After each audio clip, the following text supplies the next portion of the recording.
এটা শুধুমাত্র ভিডিওর জন্য রুমি করছে, কিন্তু এটার পরে একটাও করবে না উনি।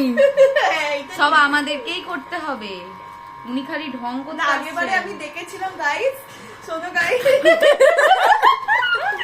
গাইস আমি আগের বারে দেখেছিলাম যে আমি কোনো ভিডিওতে নেই, শুধু চুপ করে সবার ভিডিও তুলেছি।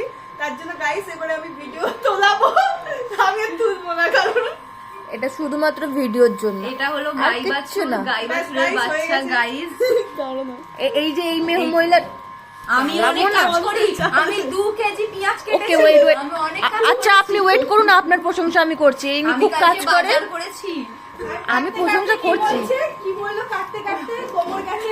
হ্যাঁ তো ব্যথা করবে না কোমরে? কত বলতো 2 কেজি পেঁয়াজ মানে কত বলতো? এক মানে কি বলবো ওটা, দাদি ও কাজ করে সব সময়। আর নিতে হবে না আমাকে।